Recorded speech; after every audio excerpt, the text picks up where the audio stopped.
Hi, everyone, and welcome back to the Super Region 1 Playoff Podcast with D2Football.com specialist Cary Moyer, who covers the PSAC for us, and I'm Chuck Bittner, cover a little bit of everything. So happy to be back to talk about round two.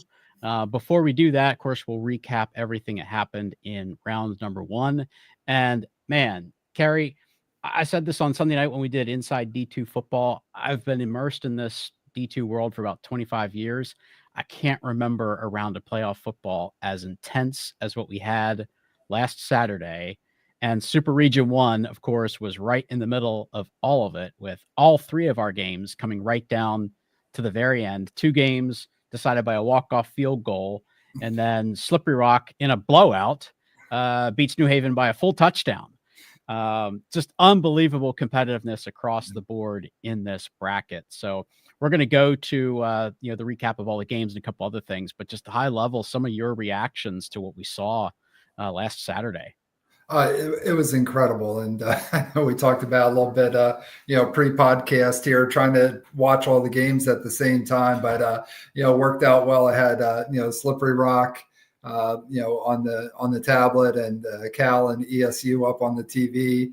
Of course, both of those games ended in time to see our other Super Region 1 game. And, like you said, with the another game-winning field goal right at the end. And no, it was just, the competitiveness, how close these games were. Like you said, that, Slippery Rock with the blowout with the 7-point win.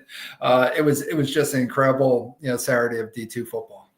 Yeah, it sure was. And, one of the things that we've kind of talked about a little bit across the national shows is I do hope there will come a day where we can kind of spread these games out a little bit, because at the same time our three games in Super Region 1 were going on, we also had a lot of drama going on in the other regions as well. There was a period of about 7 to 8 minutes there in real time where we had all these games coming down to the very end, and we just had all this drama. I literally was just like a cat chasing a laser pointer, going from screen to screen, trying to follow all these incredible games that were going on. So let's get into the recap of what we did see. We'll go a little bit deeper on those games. And of course, we've got two big matchups coming up this weekend. But let's actually start off with some news that broke this afternoon. We were expecting this to drop any day. This is the list of Super Region 1 nominees for the Harlon Hill Trophy. And of course, if you're a little bit newer to Division II football, Harlon Hill Trophy is awarded to the Division II Player of the Year. You could say it's the equivalent of the Heisman Trophy for Division II. I try not to say that, but it's just for the Player of the Year. And it has been awarded annually for quite some time. So the basic process to this is each school can nominate one player. Now, not every school will nominate someone every year. You generally want to have a player that really stands out within your conference, but each school has to nominate a player, and they can only nominate one. So, unfortunately, there's plenty of teams that probably have more than one player that could be solid candidates for this, but only one nominee per school. And this is the list for Super Region 1. Each region will have its own list of nominees. Here's the list for Super Region 1. So, Cary, some of the names that stand out to you as any individuals here who potentially could advance into the next round. There'll actually be two for each region. So who are some of the names here that really stand out to you?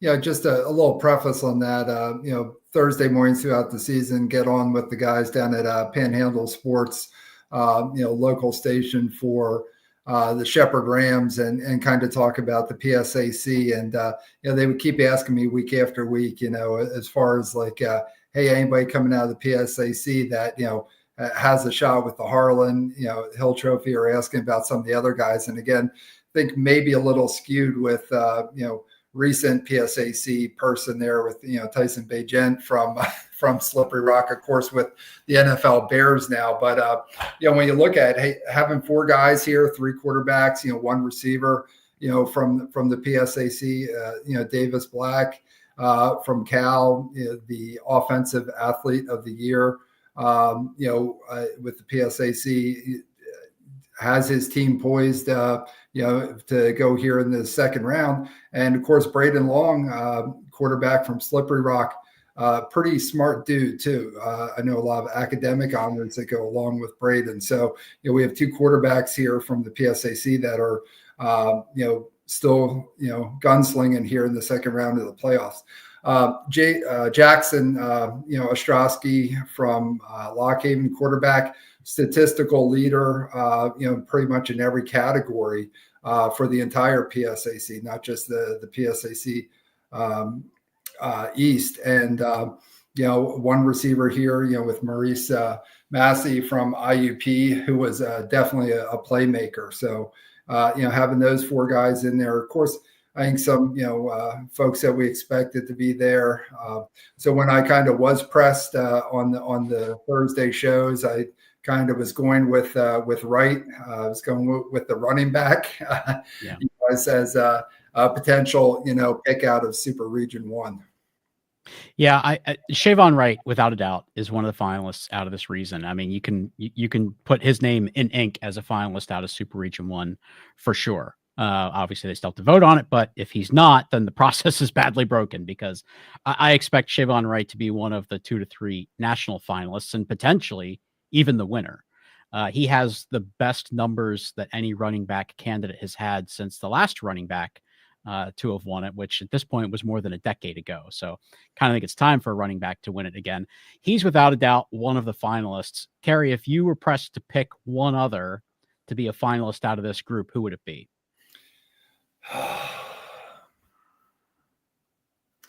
Again, I know he did not have a whole lot of honors, in the postseason with PSAC, but the numbers that were put up and what he meant to the offense, I'd say Ostrowski from Lock Haven. I think that's a good pick. I think I might go Adrian Parker, their QB from Franklin Pierce. Pretty similar numbers to Ostrowski, a slightly better touchdown to interception ratio, I believe. Pretty similar in yards per game, but those 2 guys are very, very close. I kind of hope it is one of those 2 players, Cary, because to see a Harlan Hill finalist from either Lock Haven or Franklin Pierce would just be a pretty cool thing. So I kind of hope it is one of those 2 guys, but it easily could be one of the others there as well. Nationally, I think the only one here that really has a chance to win the award is Shavon Wright from Charleston. I kind of think it's between him and Zach Zabrowski, who's the defending Harlan Hill winner at Central Missouri. But whoever advances out of this group to become a finalist will have done something pretty special. So we will applaud them when that time comes. But those are our nominees from Super Region 1 for the Harlan Hill Trophy. So with that said, Cary, let's now go back to review what we saw last weekend as we were kind of leading off with this. Man, just some remarkable football. Now, this one, I think, really went pretty much the way we thought this was going to go in terms of the outcome, but also just the way the game played out. This was a very, very physical defensive football game. Came down to the final play, bad weather, the whole deal. What were some of your reactions while watching this one? It was incredible, and it really was just old school, knock them down, drag them out. And going into the first round last week, kind of talked about the Slippery Rock team, and they've got the dudes and they've got the potential, and it's really playing up to that potential. You're always going to have plays that are pluses, plays that are minuses, but really limiting the any major mistakes and really playing 4 quarters of football. And again, it was a physical game. It was fun to watch as I was going back and forth between this one and Cal and East Stroudsburg. But I think the Rock took care of business, and they're going to move on. Yeah, I thought it was pretty fascinating to watch because you had 2 teams that from time to time really looked like they might be able to establish something offensively, but then just couldn't quite get there. Slippery Rock slowing down New Haven's run game was really the most important part of the day. We knew that if New Haven was going to win, they'd have to establish the run. I just didn't have a lot of confidence that New Haven could pass their way out of trouble. What you saw from them performance-wise is about what you normally would see on a typical day, right around 50% passing, maybe just above about 200 yards, which actually wasn't that bad against a very good Slippery Rock defense. Unfortunately for them, their best passing play of the day ended up in a turnover. They got a long catch and run, which looked like it was going to tie the football game.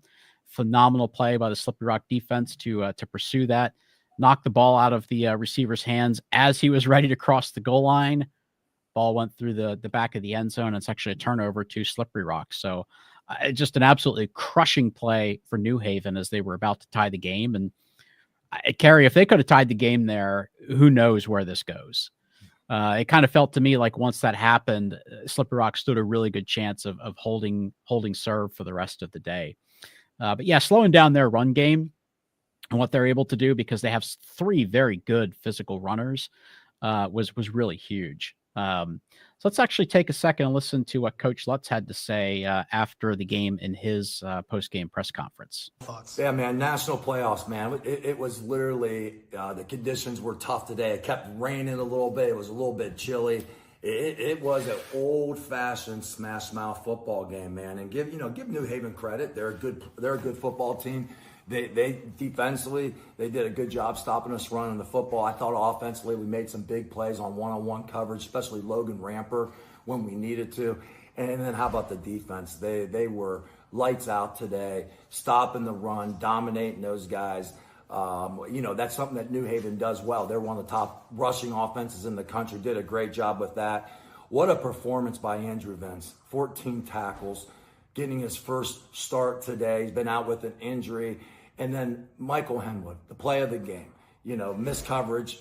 He gave up cover 2, supposed to be deep half safety. He bit whatever he did to hustle. He forced the fumble. Okay, they were going to score. Yes, I was actually Coach Lutz talking about the play that I was recapping there. Just a tremendous play by their defense to really kind of save the day there. And further, we had a different clip also where he kind of talked about the performance of Braden Long. Cary, Braden hasn't really had the overall statistical season that he had last year. And that's for a couple of reasons. It's just a different offense. It's a different year, but he has still been a very reliable performer for them, a great leader for their offense. Let's listen to Coach Lutz talk a little bit about Braden Long in part of this next clip. Today, you struggled running the football. You mentioned that there, but that's okay sometimes when you got number 18 under center there. Braden threw for just a shade under 300 yards in really bad weather conditions, windy, rainy the whole game. Talk about the composure of your quarterback back there. Yeah, he didn't want to make a mistake. Now, he was sacked. He was sacked 3 times today, but he's not going to make a mistake, and I think that's so important. He made some great throws at critical times with Logan Ramper, Mike Solomon, and he stepped up. And that's the difference in these type of games, a critical turnover here and there. Kylon Wilson muffed that punt. He'll learn from that. He'll get better from that. I don't expect that to be an issue, but the little things matter in these type of games, and I think we made more of those type of plays, and that made the difference for us to win the game.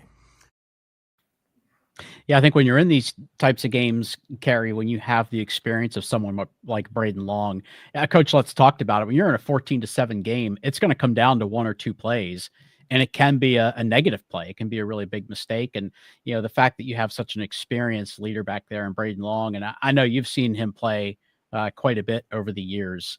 Talk a little bit about his performance. Yeah, I think one of the highlights there, again, so appreciate Coach Lutz. Obviously they have these pressers after the playoff games, but he does these from the field after, with the university, does these from the field after each game, and gives his reactions on things, and just always thanks all the support, all the fans, the Rock Rowdies, etc. But with Braden Long, I have to go back and look, but it was well into the second half of the season, didn't even throw an interception. I mean, it just was game after game after game.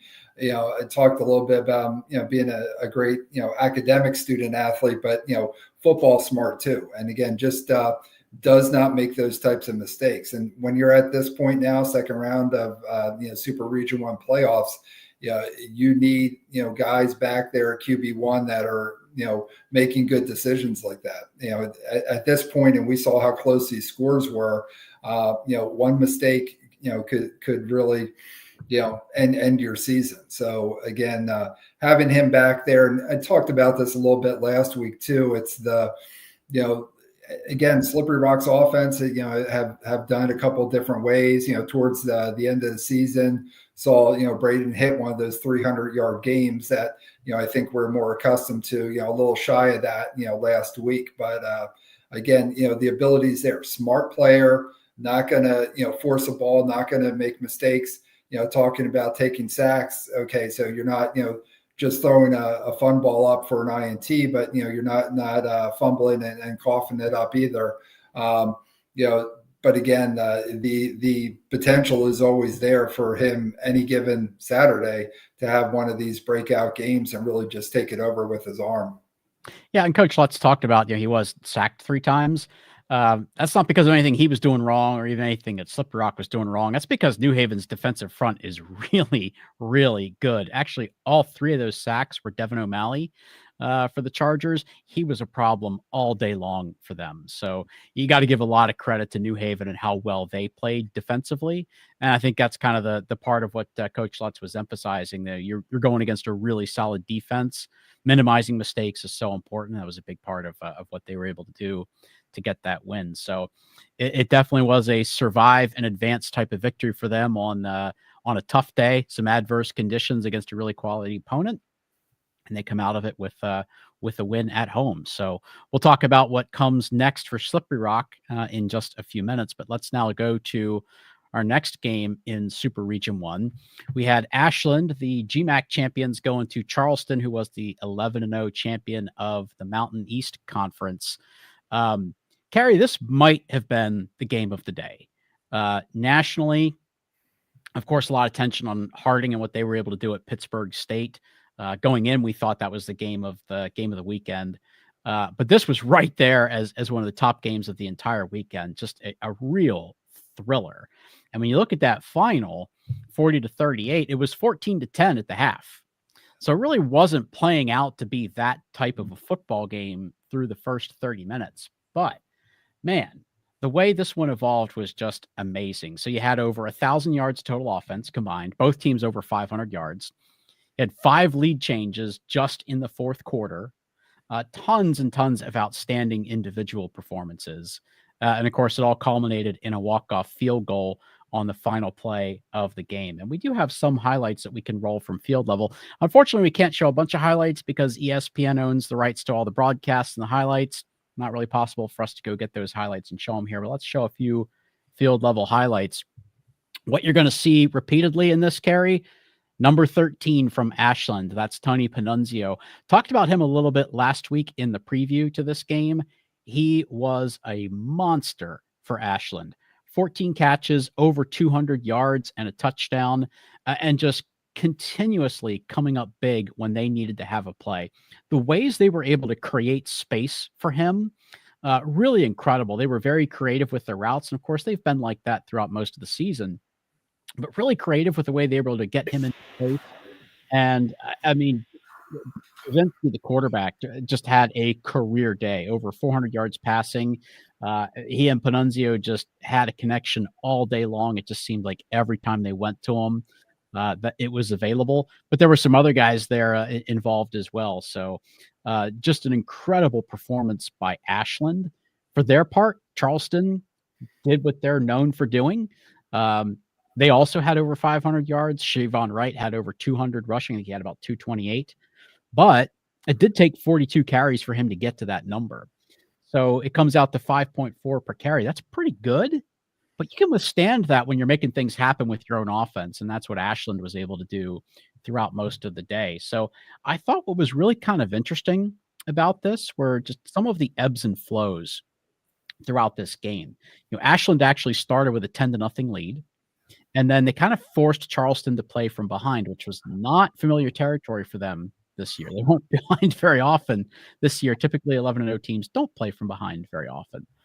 But they responded very well to that. You know, that Charleston didn't panic. They kept doing what they do well. They actually got back in front before halftime, and then they scored first in the third quarter. So they actually went from being down 10-0 to being up 21-10. I thought at that point, this is where we're going to see Charleston start to assert themselves as the better team. This is where we're going to see them start to pull away, separate a little bit. And Ashland just wouldn't let them do it. Ashland just kept making plays with Panunzio. From time to time, they'd get something else mixed in there as well. But they really wouldn't let Charleston get that separation, and they kept playing very good, aggressive run defense against that Charleston rushing attack. Really, really great performance all around by Ashland to get that win. So I thought they were the most impressive team of the day. Obviously, Harding and what they did, hard to top that. But I really did think that Ashland was probably the most impressive team of the day. And it came down to AJ Rhodes hitting that 37-yard field goal at the buzzer to get the win. So just so much back and forth. I mean, Cary, could you even keep track of what was happening there in the last like 6-7 minutes of that game? I know we talked about this a little bit before. It was great. The PSAC games ended up, so got to catch, the end of this one. And of course was trying to watch the scores, throughout. So it's like, and like you said, end the first quarter 10-0. It's like, okay, what's going on here? Okay. Selden, 14-10. But then Ashland exploding really in the fourth quarter there. And it was just fascinating. I mean, really they almost doubled up their score in the fourth quarter with what they did the rest of the game. So I think we've seen this movie before, though, with, the end of the game, fourth quarter, Charleston going back to last year, with Kutztown in the super region as well. So, but again, Harding's Harding. Harding's going to do Harding things. But, for Ashland as an unseeded team to be able to do this versus the number 2 seeded team in super region 1, agree with you. That was probably the most impressive win on the day. Yeah, I agree. It was incredibly impressive. And I want to say this too. Shavon Wright actually got hurt late in the first half, and unfortunately caused a turnover because he hurt it. Looked like an upper body injury, maybe a shoulder or something like that. When he was down on the turf, Cary, it looked like he was really hurt. And, the way the medical attention was being administered, you kind of thought that probably looks like his day is done. Brought him to the sidelines, gave him some treatment. And I think he was out the rest of the half, which was only like 1 or 2 more possessions.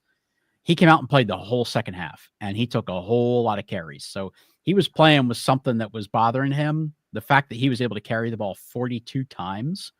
That's really kind of putting your body on the line, when it's do or die and there is no tomorrow.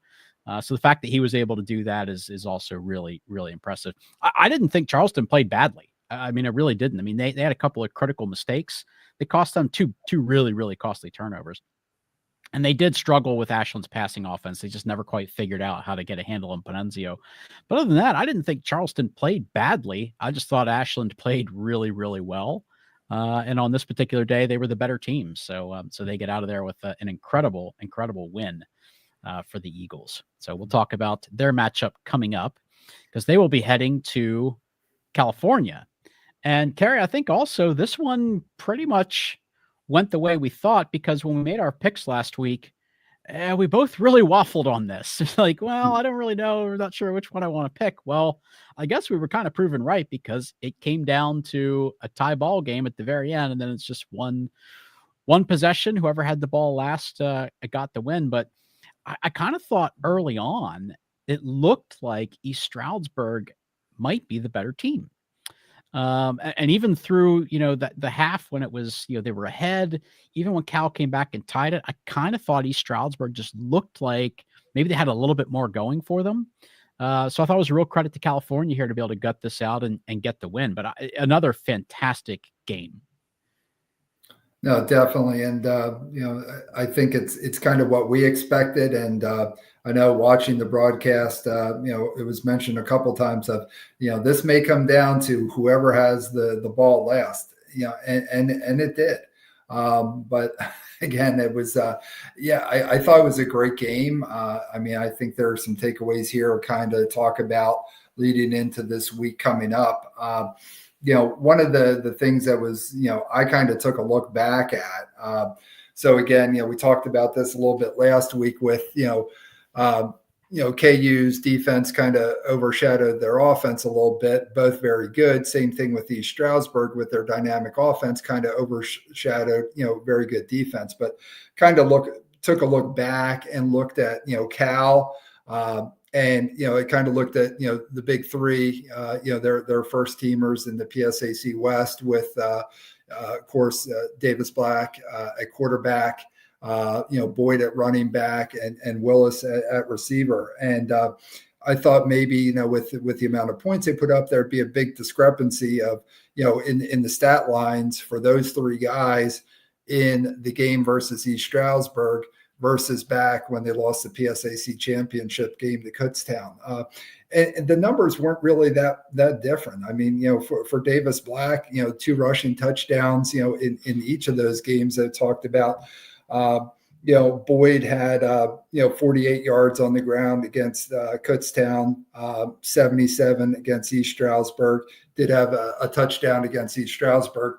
And Willis actually, he had more catches and more yards against Kutztown in the PSAC championship game, 5 for 89 versus 3 for 8, against East Stroudsburg. So again, kind of, I thought there would be a bigger discrepancy in this win over East Stroudsburg, versus the KU game, but there really wasn't. So again, that'll be kind of interesting, heading into this week.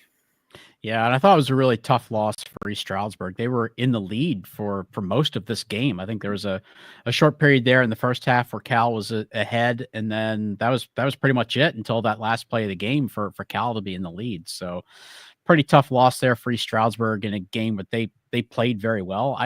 I thought they had a great game plan, the Warriors, and their play calling was really, really good. Cal has a very good defensive front. They're pretty quick. They're pretty athletic up front. They were doing a good job getting pressure, and East Stroudsburg was finding plays that could mitigate that pass rush really well. They did a great job with their screens. Of course, that is a big part of their offense. Mm-hmm. They're doing a great job with their screens, getting the ball kind of out over that pass rush. I thought that was extremely effective for them. So East Stroudsburg played a really good football game. It just didn't go their way at the very end. All right, so with that, we move on to the second round. So let's look at our matchups. So we'll kind of stick with Cal here for a moment, but before we do that, here's just your snapshot view. Obviously, we've talked about the games. So unfortunately, down to no representation left for the Mountain East or the Northeast 10, with New Haven and Charleston being eliminated. And we've got 3 seeded teams left, which a lot of regions don't have 3 seeded teams left. So that's actually a little bit of a rarity this year, just the way things went. So we've got our 4 seed Slippery Rock going to Kutztown, and Ashland as an unseeded team will go to California. So let's take a look at those matchups. We'll start with Ashland going to Cal. It was kind of a high level look at your snapshot. Yeah, both of these teams a little bit unique within the overall national landscape, and that differential between scoring offense and scoring defense is probably a little bit closer together than you'd like it to be. But as both of these teams proved last Saturday, you don't have to win by a lot. You just have to win. So we'll see what that means for them this weekend. So before we kind of dive a little bit further into it and kind of make our picks, let's spotlight some of these players. We've mentioned some of them. Let's put them up there and celebrate some of the years, some of the season success that they've had. Man, Cary, when you look at this Cal unit, we're going to do a couple offensive and defense, a whole lot of first team PSAC West players there. Yes, definitely. And I know when we kind of rolled into our podcast last week that all the postseason honors for the PSAC just kind of dropped right before we were getting on. So didn't really have a time, an opportunity to digest it. But again, talking about, quarterback Davis Black, also a nominee for the Harlon Hill Trophy. I kind of talked about my big 3 with offense, Boyd at running back, and of course, Eric Willis III at receiver. All of those guys were first team PSAC West players. So again, that's kind of the core group there that they'll be relying on offensively. And defensively, I think this is a little bit of the story too for Cal. Again, we're at that point in the season. We're into the second round of the Super Region 1 playoffs, and it's the ability to stay healthy. So I know just watching the game last week, there were a couple guys that, got a little banged up going through, but, nonetheless, you talk about what they have up front. And of course, with Julian there does a nice job. Crowder is another guy that I thought did great in the PSAC championship game, and he's a big force up front. And of course, D-back with Murray, another first team PSAC West guy. They've, again, it comes down to having the dudes. I think, also worth mentioning, too, is, Coach Dunn, PSAC West, head coach of the year as well. It's a great staff. These guys are well coached up, and I think the health factor for all teams at this point of the season, but again, I think the health factor on defense, could raise a little bit of concern for Cal. Yeah, and actually, I'm glad you mentioned that, because I had in my notes, I wanted to mention, Cal had a defensive back, Amari Thompson, get injured. I think it was kind of late in the first half of that game against East Stroudsburg, and it ended up being a pretty lengthy injury timeout, and they had to take him off the field kind of on the stretcher. He was sitting up, seemed, we expected him to be okay, but lengthy injury timeout for him. So we hope for the best for him and hope he's okay. But yeah, absolutely, Cary. And this is where depth becomes a really important thing. And I think California kind of has that depth across the board. They talked about on the broadcast that, Bobby Boyd has kind of dealt with some injuries throughout the season. But when you have somebody else in the lineup like Eric McCann, who's also a very, very capable running back, you've got two really good options there. And Boyd, I know he's dealt with some injuries. He certainly looked like he had a pretty explosive pop in his step last Saturday. So I think he's a factor, but they definitely need to get Eric Willis a little bit more involved in the game. His numbers, his production from this past weekend, not bad. They were able to get the ball to him a little bit. You mentioned PSAC championship game. I think he had 3 catches for less than 10 yards. Yeah. They've got to be able to get the ball to him. So I think that's going to be a really important thing. And that defensive front, we put, Julian up here on the graphic, but you mentioned Crowder. He really stood out to me in the game last week against East Stroudsburg as well. All right, well, let's take a look at some of the competitors from the Ashland side of the field. Tony Panunzio, I mentioned him off the top. I mean, man, just a career day, kind of the game of his life. Last week, his season to date, 56 catches, 870 yards, good for about 80 yards per game, 4 touchdowns. Actually tied a single season record with 14 catches in a single game. Cary, do you want to guess when that happened? Last weekend, yes. 14 catches for him in that game last weekend. So obviously that's a handful and something that will be very obvious on film when Cal takes a look at that. His quarterback, Trevor Brzezinski, he's had a solid season, over 2,500 yards passing, 2-year starter. He's actually a D1 dropback, started his career at Buffalo. A big guy, Cary. I mean, he looks more like a defensive end playing the quarterback position. So on the rare occasion that they might ask him to run the ball, particularly if it's in a short yardage situation, he can really be a load. He is a big guy. You'd like to see a little bit of a more differential there, a bigger differential with the touchdown to interceptions. But going down the stretch here, again, we talked about this with Braden Long, to have somebody who's a very experienced quarterback. He's been through their system quite a bit. He started a lot of games, so definitely someone to keep an eye on. And on the defensive side of the ball, there's actually a lot of guys I could spotlight for Ashland on the defensive side of the ball, especially watching the game last week. But they have a couple of rush defensive ends that are really worth keeping an eye on. Both of them are first-team All-GMAC players, Michael Shimmick and Jeffrey Barnett. Neither has kind of prototypical D-end size. Now, Shimmick's very tall, but his playing weight's probably a little bit lower than you'd expect from a D-end. Probably the same with Barnett.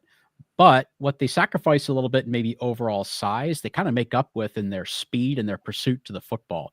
Both of these guys get lateral very, very easily, make plays in space. They're short tacklers, so keep an eye on them. They're also very good at the linebacker position as well. So lots and lots of guys to keep an eye on for Ashland on both sides of the field, but those are some of the players that we wanted to make sure we spotlight.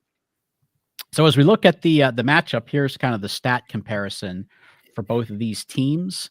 Cary, I can see this game going either way. A team like Ashland coming into this off of a win like they had last week, we see this in tournaments, not even just in football, not even just in D2, but how many times do you see a team get like a huge road win like that in a tournament, and it just leads to a really special kind of a run? And I think that makes Ashland very, very dangerous here. But I also think they're dangerous because they can be an even matchup here with California. Yeah, I think if you look at the numbers, a lot of these are really close. And again, we're talking about the second round now, in the Super Region 1 playoffs. It's not like you're an 0 for whatever team and you beat your rival midseason, okay, or those letdown weeks. I mean, they've been grinding it out. I mean, knocking off the number 2 seeded team coming in and now going to number 3. I don't expect a letdown, and this very much could be another one who ends up with the ball last.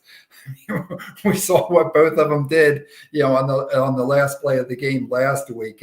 I think this has the potential to be a great game, and again, Ashland could maybe have the game of the week again, 2 weeks in a row. Yeah, I absolutely. I could see this being a win for Ashland. I am going to pick California for the win here. Couple of reasons for that. I think that Cal's going to bring a little bit more athleticism to the defensive secondary to not get as consistently burned downfield as Charleston was. I think maybe Charleston, it's a good defensive unit. I think maybe they hadn't quite seen a team that could throw the ball the way Ashland did with the type of athletes they have. I think they just didn't see a whole lot of that this year. And I think California has seen a lot of passing offenses. And their coaching staff has prepared to go against a lot of really good passing offenses. So I think that they're going to bring a lot more to the table to, not let Panunzio get into space as often as he did last week. The other thing that I look at is Ashland really had no success running the ball against Charleston. They ended the day over 100 yards. Their leading back, Orlando Camara, had 90 yards, but 77 of that came on one play. Now, granted, it was a game-changing play. It was ultimately what kind of put them into position to win, but they were not able to consistently run the ball at all. And kind of their lead running back coming into the weekend, Tyra Stevenson, he only had 1 carry, so I'm not sure if he's banged up, if he's battling with an injury. But if they really have to go just with Kamara, he's a very capable back. But we saw last week against a pretty physical defensive front, it was tough sledding for them. So I think we will see that again this weekend because you and I already mentioned Cal's defensive front. I think they'll be very difficult to run against for this Ashland offense. So I think it will put a lot of pressure on the 2 guys we spotlighted there, Baczynski and Panunzio, and a couple of the others. I think that will put a lot of pressure on them to make plays. I think if Ashland does win this game or can win this game, they're going to need a really Herculean defensive effort.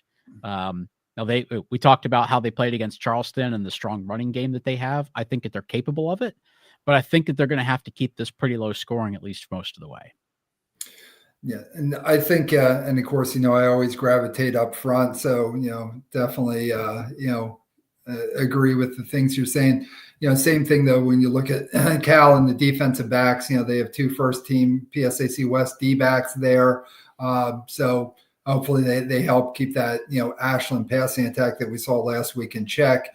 And on the other side of it too, I think there were a few plays there last week. It was just the timing was just a little bit off, with Davis Black and the receivers. And I mean, if you connect on 1 or 2 of those, that's a huge difference maker. So as much as I love, the play up front, it'll be interesting to see if there's any breakdowns in either of these secondaries, in how close we expect this game could be. 1 or 2 big plays, long pass plays could be the difference.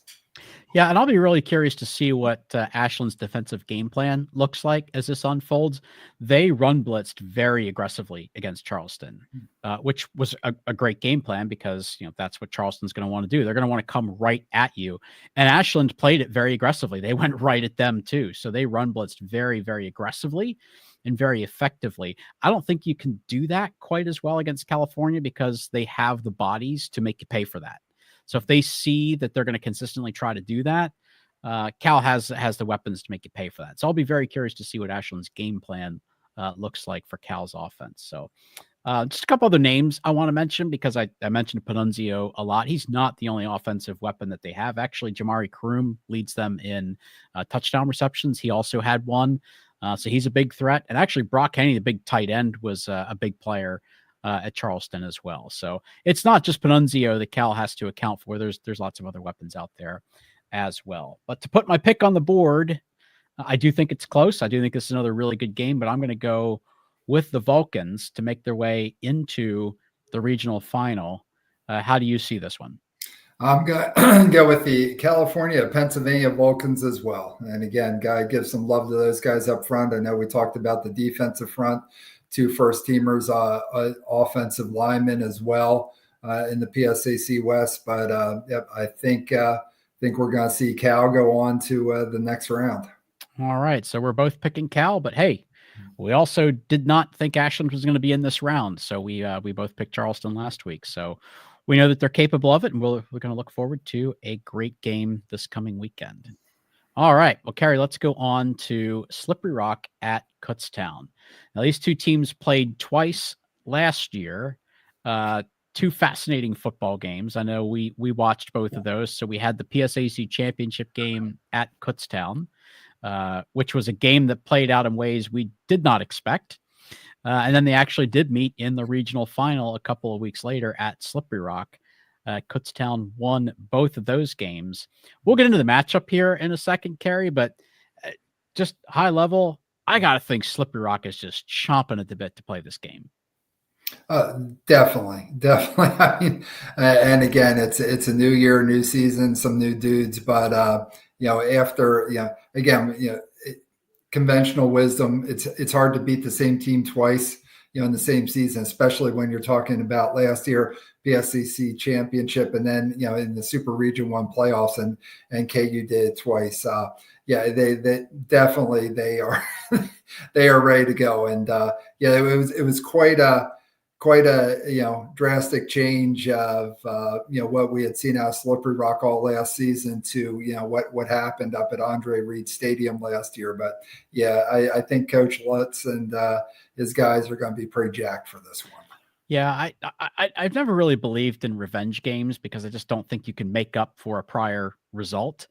So I don't really believe in that kind of angle in sports, but Slippery Rock wants this matchup and they want to win this one really, really bad. So let's talk about some of the players. We talked a little bit about Braden Long already. Of course, he was a Harlan Hill candidate last year.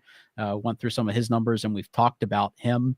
Let's talk about some of the others though. Now we could have also had Chris Dior on here as a running back candidate. I think he actually made the all conference team. So we put Idris Lawrence on here to shine a little bit of a spotlight on him.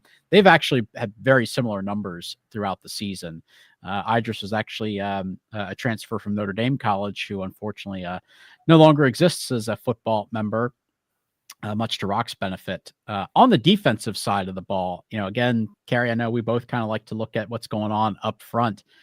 Todd Hill, man, and he was a force last week, but he's just been an amazing player for them all year, the defensive player of the year in the PSAC West.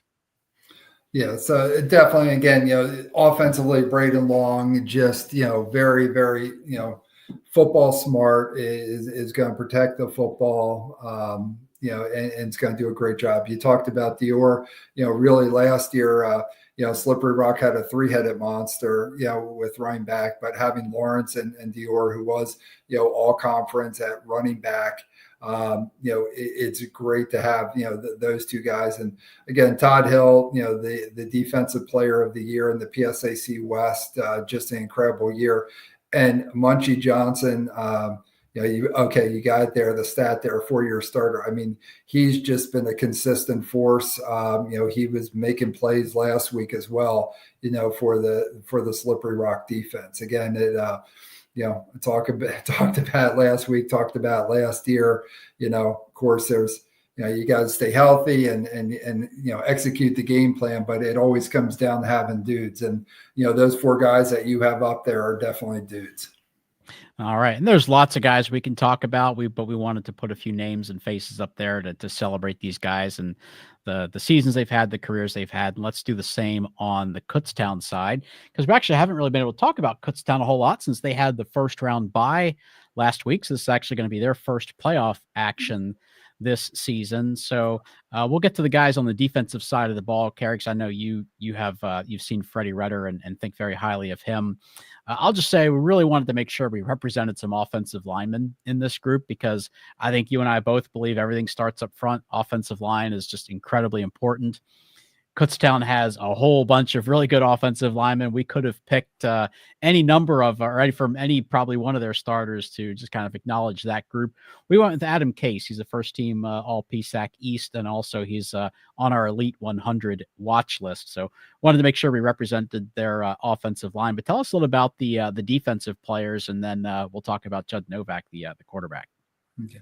Yeah. Again, defense, and we really didn't get to, again, just getting the all PSAZ teams, right before our show last week. And of course, Kutztown not having a game, but, on defense, again, and I got to say my part about the offensive line then, but I mean, when you got three of your defensive linemen that are all conference up front, and a couple backers and the defensive backs. And I talked about this a little bit last week because I always kind of watch up front, but talking to a guy I know from coaching world who has a son that plays in the PSAC East, he's like, just what their defensive backs do is incredible. I mean, it is just an overall totally solid unit, with the defense. I mean, they, again, 8.8 points per game is what they've been giving up.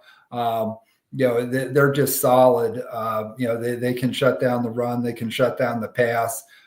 It's the best defensive unit that I remembered seeing, in forever. I think, this defensive unit is better than the defensive unit last year. Yeah. You don't get to, 8 points per game for a whole season by accident. So they've been exceptional. On the offensive side of the ball, and I mentioned it, but talk a little bit more about the offensive line that they have. Like I said, we picked Adam Case to kind of represent that unit, but you really could have picked from any of about 4 to 5 guys. And then, of course, Judd Novak. I don't think that the stats really pop off the page, Cary, but look at that last stat there that we listed for him. 23-1 as a starting quarterback. I think anybody would take that. And I've been able to watch Judd play a number of games since he took over the starting role early last season at Kutztown. I'll tell you, that's a guy I trust with my offense any day. He's smart with the football. He makes plays. He improvises, frustrates any defensive coordinator out there. He's a guy I would take. I don't care what his stats look like. He's a guy I'd take for my team any day. Yeah, and I think this is one of the things, even some interactions on X, Twitter that have been coming in about maybe some snubs for some of the skill guys at Kutztown with things. But again, it's the offensive line, and again, Adam Case, and I watch him in his pregame warmups. I mean, he's our Elite 100 watch list.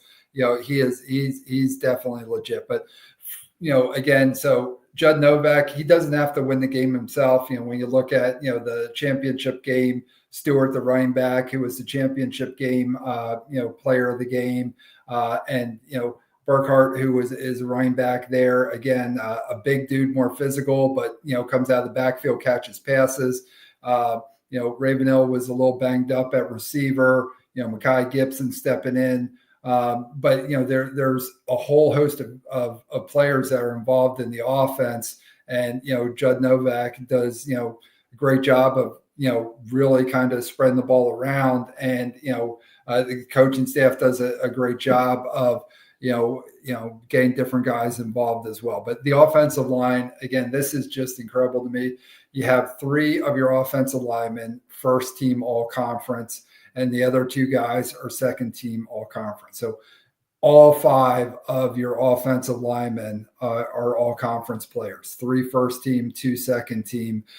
If you've got that going up front, that gives you a lot of options to be able to do things, whether it's, buying time in the passing game, and these guys grind it out. I talked a little bit about it, with that game they had at Edinburgh, it was at Kutztown, but against Edinburgh, two very similar teams in the way they like to play ball, and they just dominated. Again, for as awesome as their defense is, the offense is putting up a lot of points too. They, were, only behind, East Stroudsburg in points per game that they were putting up in the PSAC. So again, it's just a solid group. The depth, you mentioned it with Cal. That's the thing with Kutztown. It's their next guy up. If somebody is banged up, and especially with the defense, they rotate a lot of different guys in. Had some key playmakers that were out, and had guys step up. And just jump right over the defensive side of the ball too. Just got to talk about Frey Rower, the PSAC East Defensive Player of the Year. Again, I did not see every player in the entire PSAC or the PSAC East play live, but just what I saw out of Redder in the number of games that I saw Kutztown play live, no doubt in my mind, he is the player of the year on the defensive side of the ball. Again, it's maybe you can find some guys with some more stats, but if you just watch him, you watch their whole D line, they're disciplined, and they just very much set the tone up front in games. So we talked a lot about what this team looks like up front. Well, really across the board, but I know talked a lot about what this team looks like up front. So let's take a look at the stat compare. And I do think that's going to be the most important factor in this game, in my opinion. That Kutztown defense has just delivered week in and week out. I saw them a couple times live this year. Saw them in consecutive weeks against Bloomsburg and Lock Haven. Those are two teams that were kind of trending upward when Lock Haven played them. And those two teams just could not do a single thing against that Lock Haven defense. You talked about Ostrowski, the quarterback at Lock Haven. They couldn't get anything going against that Kutztown defense. Really made them look silly, honestly. And Lock Haven didn't score a point all day against that unit. So, that defense just has delivered every single week. And offensively, the way they are able to just dominate the line of scrimmage. When I look at the success New Haven had against Slippery Rock's offense last week, that was a very even game at the line of scrimmage. At times, I think New Haven was actually winning that battle with their defense against Slippery Rock. If not, they were very, very even. I look at that game and I look at what Kutztown brings to the table, and I think that that's where this game is going to be decided. No doubt about it. This, it's all going to come down to up front. I'm excited to see the matchup, with Kutztown's O line and Slippery Rock's D line. That's going to be fun to watch. And I'll be there on Saturday to take it all in. But no, it's all going to come down to up front and, not making mistakes. It's something I've talked about with Slippery Rock, Kutztown, again, it's good. I talked about that game, at that I went to see, Kutztown, Millersville, and Kutztown was up 2 scores with 2 pick sixes before the offense even got onto the field. So, a little bit different, with Braden Long, just making good decisions on offense for the Rock. Again, could be surprised either way with this, but I expect this to be a good game.